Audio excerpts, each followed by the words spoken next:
This episode of the All Things Private Practice podcast is being brought to you by CPH and Associates. CPH and Associates is a leading provider of malpractice insurance for outpatient mental health practices throughout the United States. With up-to-date legal resources and competitive rates, CPH can insure your private practice against board complaints and malpractice lawsuits. CPH offers both individual and business entity coverage, which can protect your LLC or corporation. A business policy with CPH is tailored to meet the needs of your practice, providing options to add general liability to your office, business personal property coverage, and cyber liability for data breach coverage. Policy holders who also have access to our attorney helpline, providing 2 hours of consultation with a malpractice attorney for situations with a client that could result in a claim or lawsuit. CPH is committed to providing exceptional customer service and superior coverage to mental health professionals. Protect your career and find peace of mind with CPH. Get a quote and apply online at cphins.com/allthings,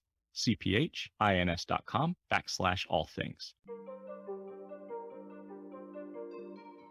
Hey everyone, you are listening to the All Things Private Practice podcast. I am your host, Patrick.Casale, out of Asheville, North Carolina, podcast where we talk about private practice startup and all things in between. I am joined today by a very good friend, co-moderator of my Facebook group and colleague, Tara Holmquist. She is in La Crosse, Wisconsin, and is a PsyD out there, owns TMH Psychotherapy. Today, we are going to talk a lot about creating your business around your value system and what works for you so that we can break out of the comparison mindset of I've got to do things to keep up with the Joneses, so to speak. So Tara, thank you so much for coming back on. It's always a pleasure to connect and to connect outside of Facebook messages and threads. Well, thank you for having me. I always enjoy being here and just talking with you in general.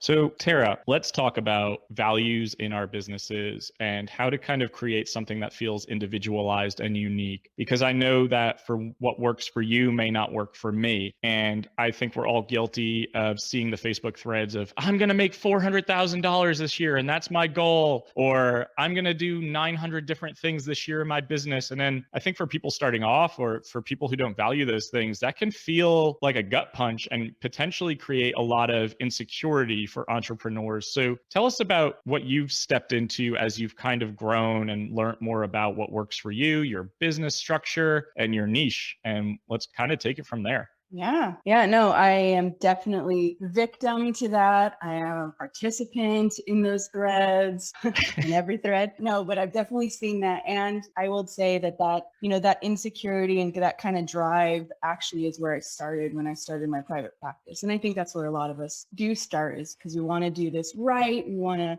make the most money or be able to pay our bills and just do this the way that we had imagined it in our heads when it starts. And I found that, I would just get so insecure, so anxious around like the money stuff, the financial stuff, and like tying this like financial tie, I guess, to like my worth in the room, and when I was really thinking about like my niche, for example, and I want to talk a little bit about like my niche and the people I serve, because I actually created my business and my policies, procedures all around this particular niche that I serve, which is attachment trauma, relational trauma. And so instead of sitting in the sort of insecurity around like, how much do I charge for this? Or like, can I, how about a no-show fee? And do I charge full rate for this? And do I take insurance? Do I not take insurance? I'm worth more than this. I have a doctorate. All of this, instead of sitting in that insecurity around that, I kind of stepped outside and realized, what, I think I'm talking outside of my own trauma here. Like, this is my own stuff. And if I start to build this business around trying to heal my own trauma, it isn't going to. So I actually started to turn it around and look at the clients I serve, right? And so when we say we choose a niche, which has changed, by the way, in the 5 years that I've been doing this, it's changed a lot. But when I look at my particular population, I have to look at how they present, right? So somebody with very, very broadly, somebody with relational or attachment trauma is going to have very, very deeply ingrained abandonment fears. They're going to have very, very low self-worth and value around themselves. They probably don't trust a lot of people. They definitely don't feel safe with a lot of people. They don't even know what safety feels like in relationships. And so those are the type of people that are going to show up, and they're going to show up very differently, but they're going to show up with those same sort of deeply held core beliefs around who they are and what they expect out of their relationships. And so I kind of was just like, wait a minute, like if if I'm with somebody who is expected to be abandoned by me, or when they get scared, they're going to abandon, they're going to run, I don't know that it's going to serve them to punish them financially if they're just living and reenacting their trauma, if that makes sense. So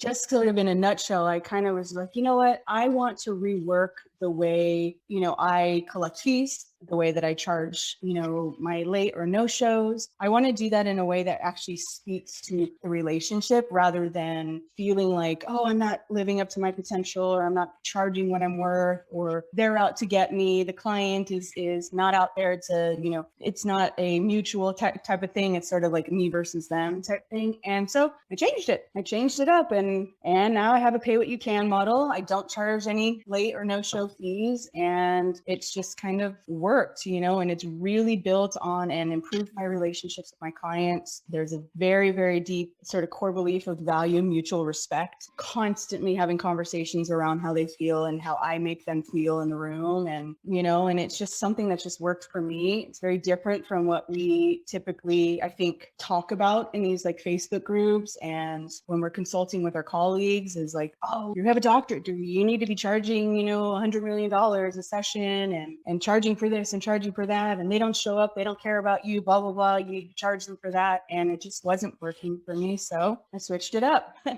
Here we are. So getting more in alignment with your value system and how you move through the world, how has that actually turned out in terms of your business model and structure? So it sounds like you're staying pretty full. Mm-hmm. You live in Wisconsin. I know you're licensed in California, and we can do a whole nother podcast on that one day. But your clients are contacting you. When you present them with the pay what you can model, what typically happens on the other end of the phone? At first, it's a lot of like uncomfortable silence. It's a lot of, I don't really know how to answer that question for both of us, honestly. It took me a while to get kind of comfortable with having this conversation. The other part of it is I'm in the middle of also taking insurance as well, right? So if I have different conversations with different clients all the time. So I do get a lot of like uncomfortable with what do you mean, conversations at first. But once, it's really important to me to kind of shift that power over and let the client know, like, this is literally your time. I'm here to provide a service for you. This is how I can do this. These are my skills, but you're the expert here. You're the one that tells me how you value this time, how you value the experience, and what feels accessible to you, and it's hard, right? We have a lot of internalized capitalism in this, all of us, and so it's like, oh, it's supposed to be it's the medical model and you're the doctor and I'm supposed to pay. This is what I'm expected to pay. And there's a lot of guilt and shame that goes around with that. But after we do have this conversation and sort of really clarify, it's literally a very simple, okay, so you've seen my website, I do follow a pay what you can model. What do you imagine therapy costs? And then they'll say whatever, they'll pick a number and then I'll say, okay, and is that something that's doable for you, or what's something that you feel comfortable with? If we were to do this every week, once a week for an hour, what would this feel like for you? And they tell me a number. And if it's a number that I can realistically go to, it's sort of my bottom, and that's it. Okay, that is what your fee is going to be for this, and we will revisit this when you want to, maybe when in 6 months from now, a year from now, just to check in how you feeling about the work we're doing together. And I try to make it as least sort of money talk as possible and more of, are you getting what you thought you were getting out of this, and if not, how do we adjust? So counterintuitive to what a lot of business owners are doing, I imagine. And, including myself, my type A is like screaming right now with all the open-endedness of that. And I'm like, no, I need expectations and to know what I'm getting into. Is there an average amount of money when you put it on the client to say, what do you think this is worth? Like, what are some average responses? I'm just curious based on the fact that you're getting calls from California, and I want to kind of just know, what do therapy clients expect to be paying for therapy? Mm-hmm. I would say actually my California clients is very different from my Wisconsin clients. California clients will often, I would say, average around $100 They'll say, I don't know, probably like 100 or so. Is that something that you're comfortable with? Blah, blah, blah. It is a lot lower for my Wisconsin clients. It's a different culture out here in Wisconsin. I feel like definitely from California. And like you said, that's a whole other podcast we could talk about the cultures and how to sort of market to the different types of populations. But theirs is a little bit lower. I would say average about $75, $80 a session that they usually will say, like, I don't know, this much, which is actually more than Wisconsin insurances pay out here anyway. So, okay, if they can realistically do it, then I'll take it. So it sounds like really, like you said, reinforcing and validating that statement of you are the author, right? Like you are the expert here. You know what you need. And again, just a very different model. And what have you found to show up in terms of, do clients stick around for a long time? Do they show up and do the work? Do they have a different level of investment when they feel empowered and supported financially? Absolutely. Absolutely. I mean, first and foremost, I have long-term clients. That just tends to be, it's the population I serve. We're reparenting, we're building relationships, we're teaching how to relate in a different, healthier way. So that's sort of the long haul for people. But when I have these conversations, and especially when I have the conversations around like late fees or the no-show, like late cancellations or whatever that is, I notice that people feel really, really bad at first. Oh my God, I'm so sorry this came up and please go ahead and charge me or whatever. I'm so sorry. How much is it going to be? Blah, blah, blah. And I know when I have that conversation of like, oh my gosh, I hope everything's okay. Don't worry about it. I'll see you next week. That next week when we talk about it, they're usually sort of bewildered and they're kind of like, wait, what do you mean? And I have the conversation with them around, it doesn't necessarily have to be punitive that life happened to you. Even if you didn't feel like coming today, you know what I mean? All I ask is that you give me a little bit of a heads up so I can move my schedule around.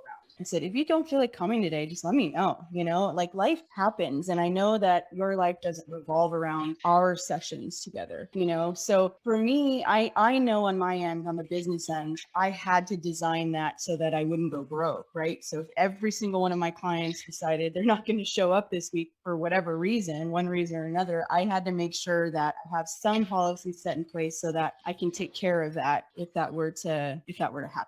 Right. So, yeah. What does that policy look like for something like that? If you're saying everyone cancels and I can't go broke, then what does that policy kind of look like? Yeah. So I do have to have boundaries in place, right? So I do have like a frequency. If they're doing this often and you can kind of see that they're tapering away and they're kind of just not as invested as they originally were, that's, we're having conversations around that. So basically it's if I ask for 24 hours, I ask for at least 24 hours in advance. And that way, I can move things around or throw some admin work in there for that free hour. But sometimes if they can't do it in 24 hours, then the next time I see them, I will reinforce that policy. Hey, I need just a little bit more time. And if it becomes a pattern, then it's in my paperwork, but they also know, hey, is it time to take a break from this?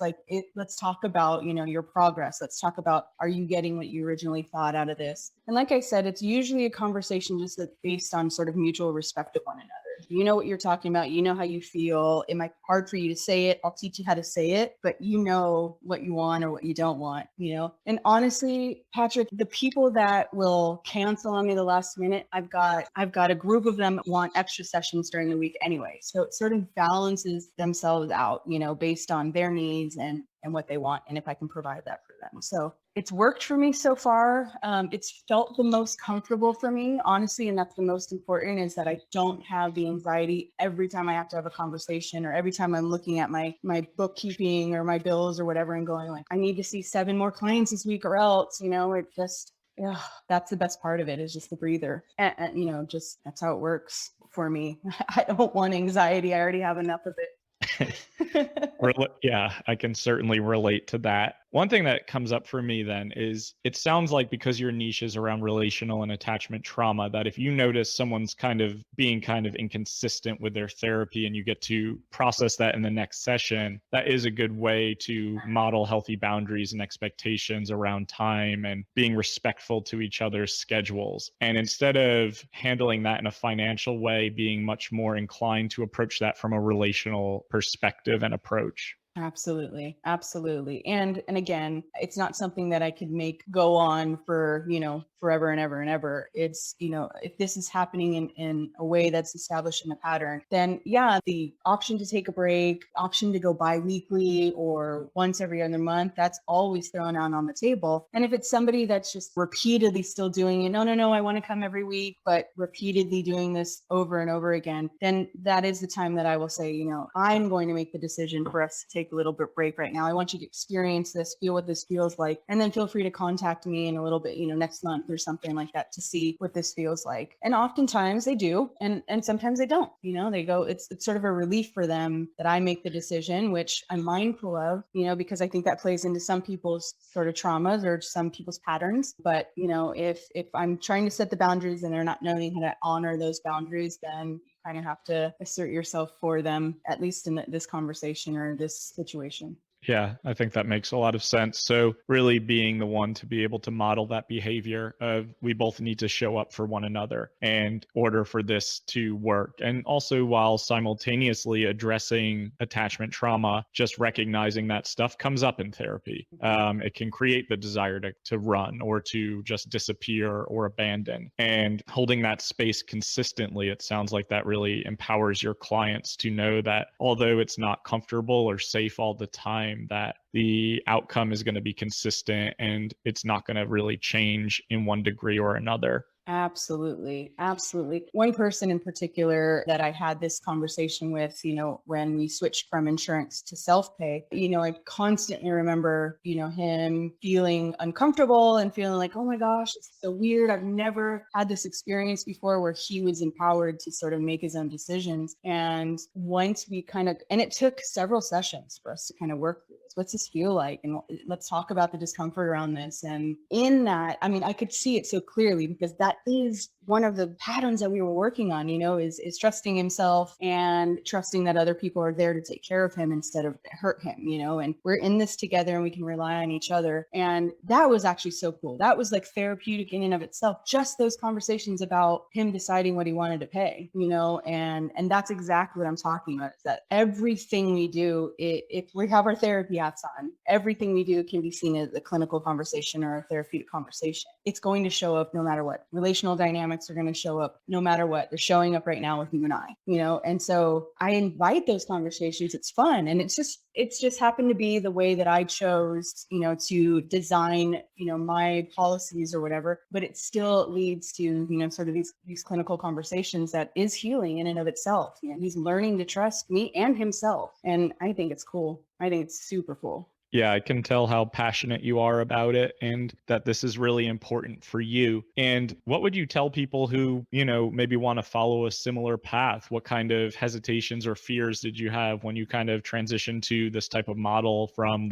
this is my rate, this is my cancellation policy, and I'm pretty strict on this? I actually get this question a lot, and the insecurities are usually around, am I going to make enough money in the week or whatever? Am I going to make enough? And I really challenge people, and I had to do this with myself because, again, this is my own stuff that would come up, is that if I'm expecting people to trust me, then I have to trust them also, And so if we're already going in with the mindset that they're going to fuck with us some way, or they're not going to pay us, or they're just going to cancel on us or disrespect us, then that's how it's going to go, and that's how you're going to feel every time someone needs to cancel for sickness, for whatever. And so that's sort of the work that I've been doing as I've been changing in this model. And that's what I will tell people when they're kind of interested about it or they want to know more information, is really look at what your own stuff is around finances, what your own stuff is around what you do and how you view other people.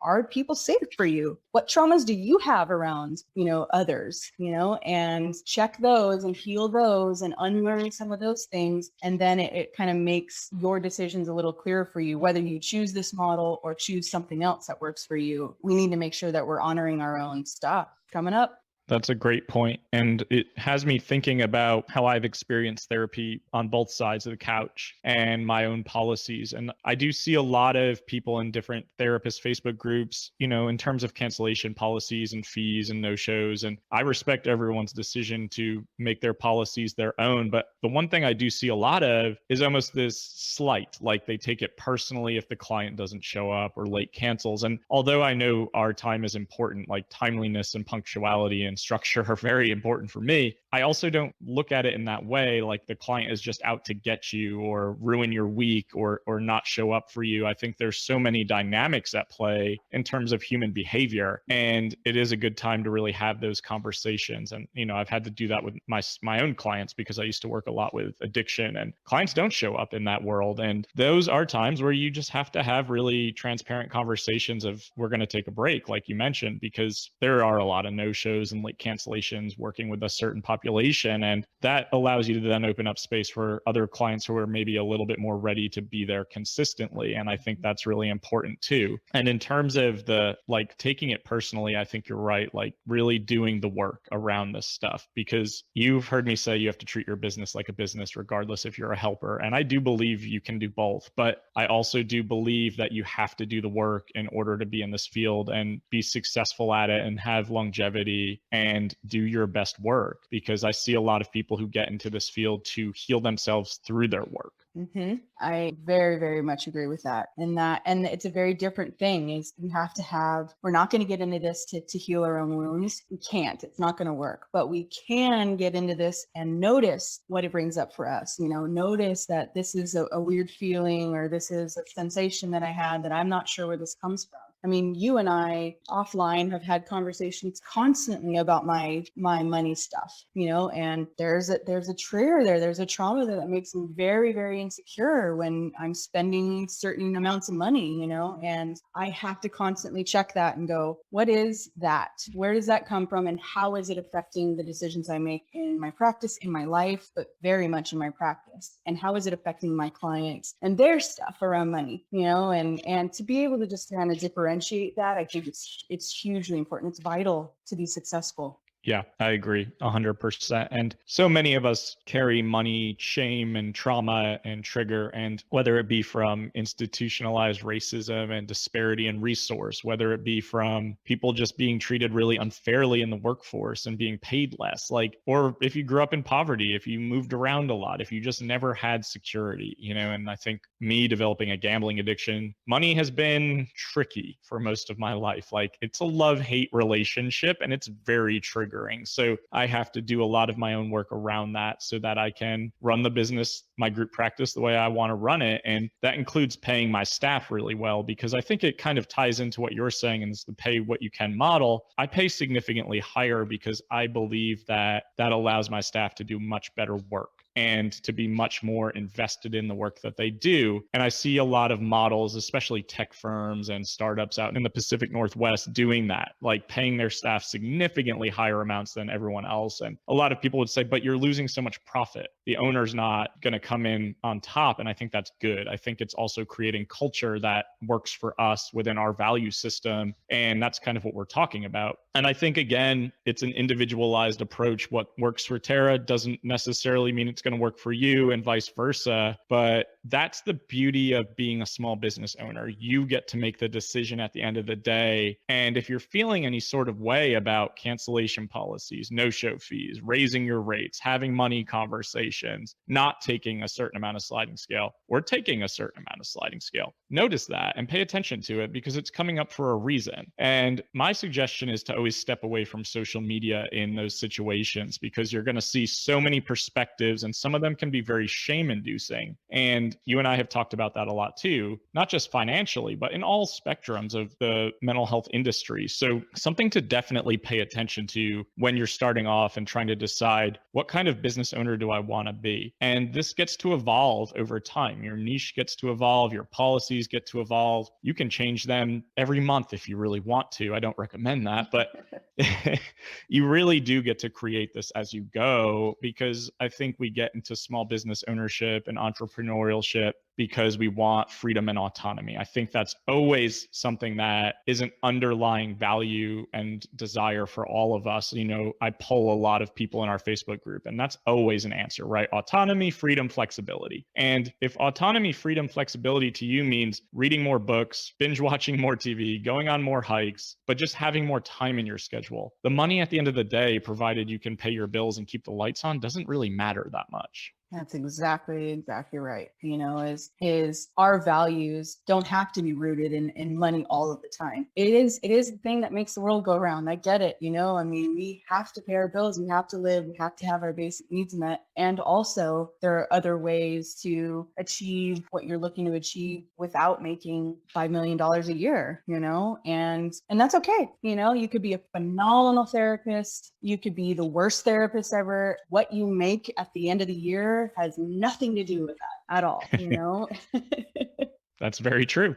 And I think we associate our self-worth with what we make or how much we accomplish. I mean, I'm definitely guilty of the accomplishment piece, but I think we need to take a step back and re-examine what really drives us and what feels aligned within our value system and our beliefs. And it's nice to know that you're doing things differently and you feel very fulfilled in what you're doing and creating. And on a personal note, I know you just bought a house. I want to know, like, with the pay what you can model, how do you know or have any sort of tracking or consistency for your accountant at the end of the year so that you can do something like that?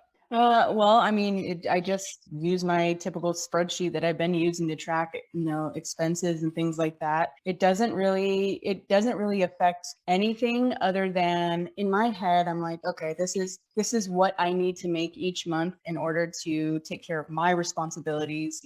My partner does his part and I do my part. And, I just have to make sure I get to that. So what does that mean for me? That means if every single one of my clients pays this amount of money, the lowest that they can pay, then I'll be okay. I need every single person. So that means if I have 20 clients on my caseload, which is way too much, by the way, 2022, it's going down, I promise. But if I have 20 people on my caseload and half of them cancel that week, the other half will make up for what the other half didn't, if that makes sense. So I'm always actually making surplus I'm making profit every month, so it's just like, oh, I can use what my profit was last month to make up for maybe if I need to make up this month here, and it's really not been an issue. I mean, I would say I've been heavily in the pay what you can for like 6-7 months now, and I haven't seen a dip in anything. I haven't seen a drop. Obviously, I'm poor now because I just bought a house, but but I haven't really seen anything. And if not, I've seen an influx. We're still in the middle of a mental health crisis, so I'm still getting called constantly. And I'm just not worried. I don't know. Like I said, if I'm going all in with this idea of valuing and respecting the client in the way that I want to be valued and respected, then we're going to take care of each other. We're going to take care of each other. And that's more ways than just financially. It's okay. We're all in this together. We're all trying to figure this out, and we make it work.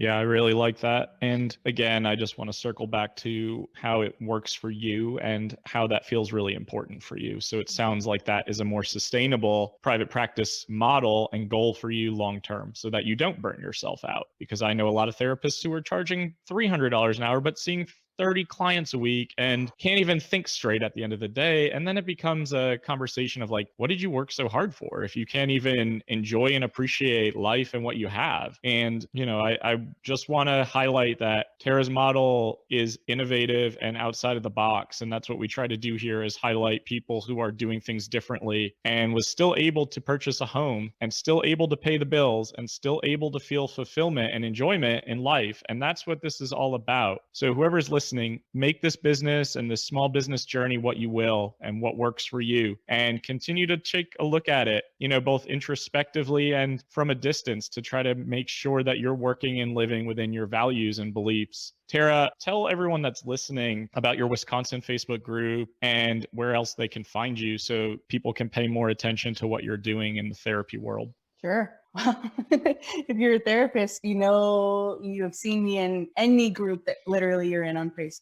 or font. I scold Tara all the time for this, but she is correct. She is in every big Facebook group imaginable, offering very good information and advice most of the time. Most of the time. And then the other time, it's just a lot of Schitt's Creek gifs and memes and stuff, which is also fine. But I also run the Wisconsin Therapists in Private Practice group as well. And that was just born out of when I moved here in 2020. I didn't know anybody and I just wanted to network and make relationships. And Wisconsin is very different from California. It's very spread out. It's very, it's just different. And I wanted to meet people. And so we've grown it. I think we're at like almost 250 people, which is way more than I was expecting when I, opened it up. And I've built some great relationships with people and we've made some great connections. And I'm not the only person and I'm not the only therapist that lives in Wisconsin. And that's just refreshing. So.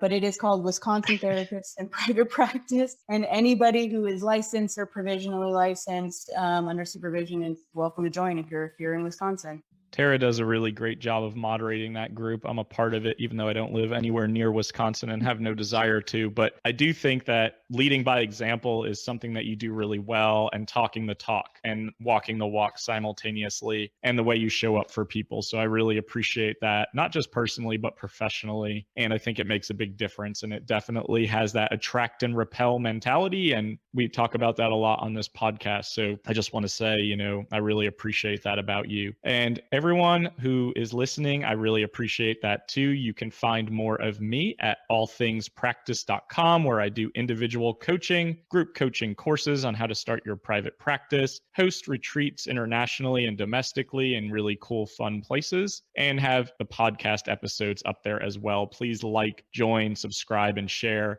We really appreciate all of the support and following, releasing new episodes every Monday. So we will see you next week. Thanks, Tara. Thank you.